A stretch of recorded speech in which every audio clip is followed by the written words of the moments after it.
Look at that, Poirot. Look at that view. Yes, well, views are very nice, Hastings.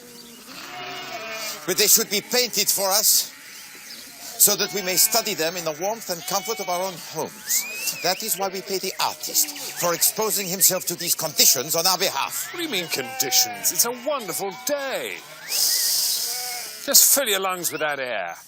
No, my poor friend. This sort of air is intended for birds and little furry things. The lungs of Hercule Poirot demand something more substantial. The good air of the town.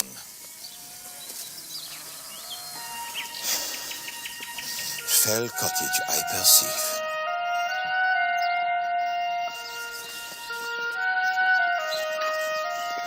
We have got the right Eliza done, have we? I mean, what's she doing all the way up here? That is what we are here to find out.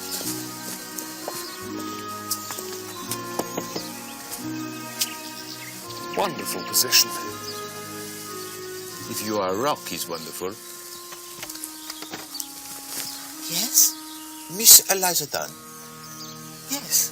Formerly in the employ of Mrs. Ernestine Todd at 88 Prince Albert Road, Clapham. That's right. I am Hercule Poirot, Miss Dunn. Well, you were kind enough to answer my newspaper advertisement. Oh, yes. Well, like I said in my letter, sir, I've already got my legacy.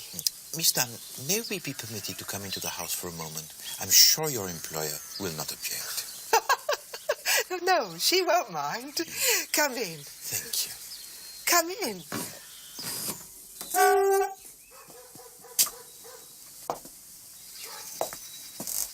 The reason I laughed, sir, I'm sorry, is I don't have no employer, see. This is my house. Oh, Miss Dunn, forgive me. That's all right, sir, you wasn't to know. This is part of my legacy, see? Oh, sit down, do. Thank you.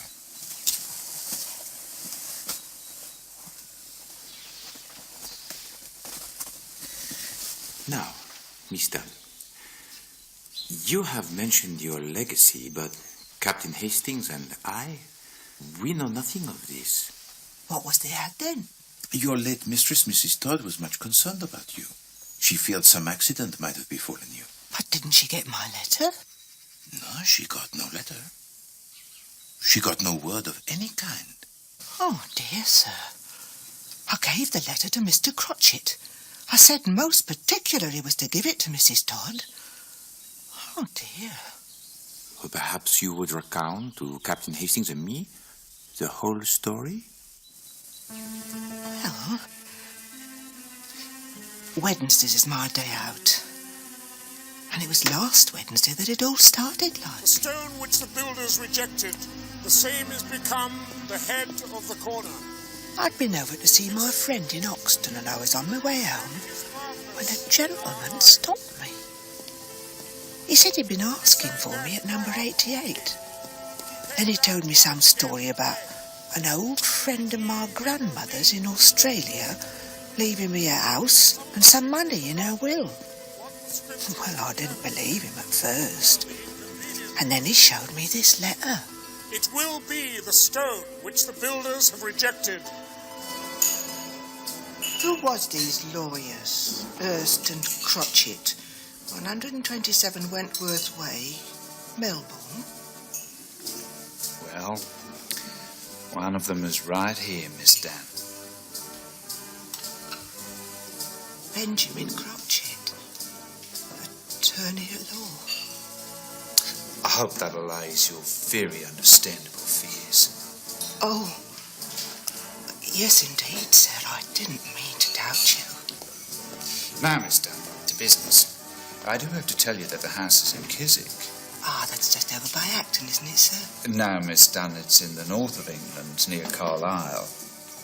Oh, my good God. But before we confront that particular difficulty, there is one other stipulation that we should get out of the way. And whatever's that, sir? Well, it's of no importance as it doesn't apply in this case, thank heaven. It's just a stipulation that you should not be in domestic service. Oh. Whatever's the matter, Miss Dunn? I'm a cook, sir. Didn't they tell you at the house? My dear Miss Dunn, I had no idea. This is very unfortunate. Well, I have to lose the money, sir. And the house, sir. Sounds ever so nice. Even if it is a bit out of the way. I believe I have it. We lawyers always know a thing or two.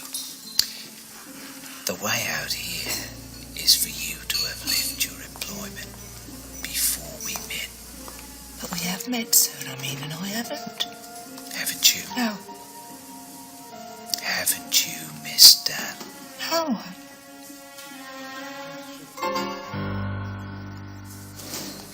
Oh, I see. Yes. You left your employment this morning, did you not, before we met? Yes. I remember now. I did, as a matter of fact. There.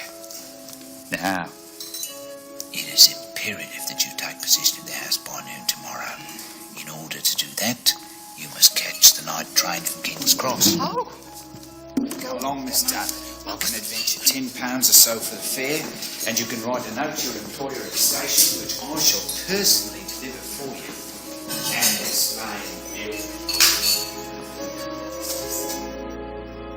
And was everything as Mr. Crotchet had said? Oh, yes, and more, sir. Now, what about your luggage? All the things you had left at 88 Prince Albert Road. Oh, well, Mr. Crotchet sent them on, like he said he would, but it was all done up in brown paper, like. I don't know. I suppose Mrs. Todd was angry with me and grudged me my bit of luck and wouldn't let him have my box. But Annie said the trunk was... Later, my friend. Later. But there, you said she never got my letter. Mm-hmm. Well, I can't say as I blame her. I see. Well, thank you, mademoiselle. Oh. There had been, as you say, a little muddle about your trunk, which I will straighten out with Mrs. Todd, if you will permit. Oh, thank you very much, sir.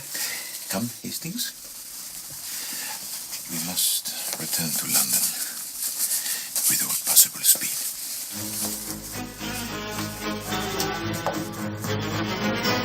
Is there nowhere you can contact the Chief Inspector Japp? Then telephone him at his home. Yes, of the greatest urgency. Tell him he should not be looking for Davis. He should be looking for Simpson.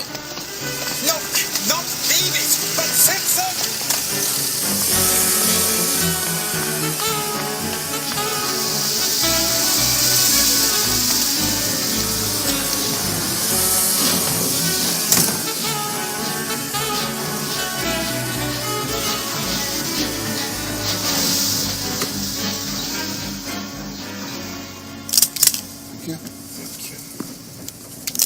Thank you very much.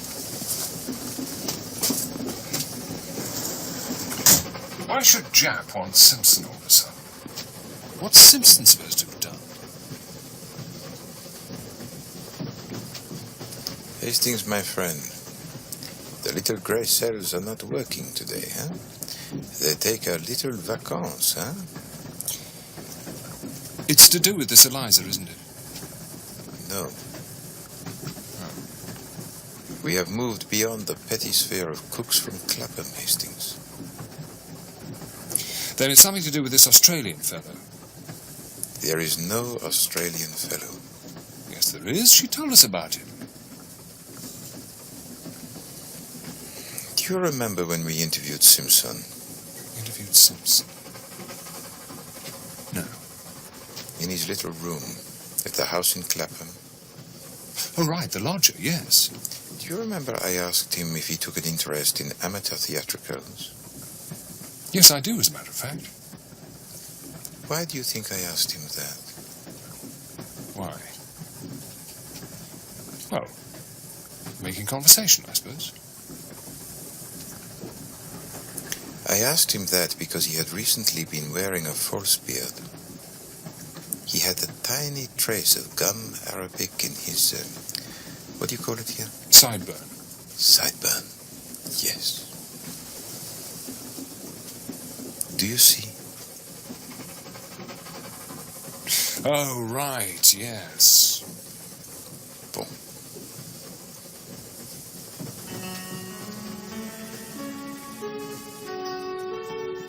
The Australian was Simpson in a false beard.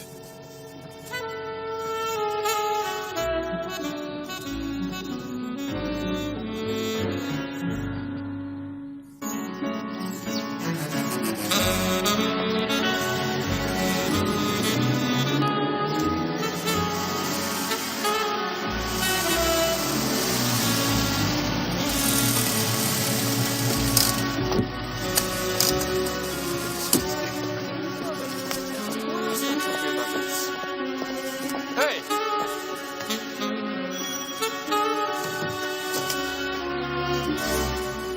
Who are you?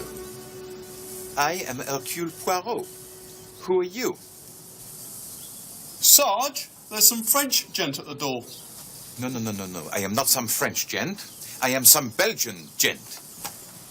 Well, and if it isn't Mr. Poirot? It is. Is the lady of the house in? The Chief Inspector's here. Mr. Poirot, Ah, Mrs. Todd, good I don't morning. know how you have the impertinence to show your face here again. But, Mrs. Todd... You were paid off, Mr. Poirot. You were paid off handsomely. Well... And then look at this. We've got policemen crawling all over the house. You're not too popular in Clapham this morning, Poirot. Bit of a wild goose chase, this. As far as we can ascertain, this Mr. Simpson of yours is a perfectly respectable young bank employee who happens to have gone home to his family. We have the Shropshire Constabulary checking that at the moment. I only wanted to ask... No. Well, perhaps you'd be interested to know... No, I wouldn't. Good day, Mr. Poirot. Poirot?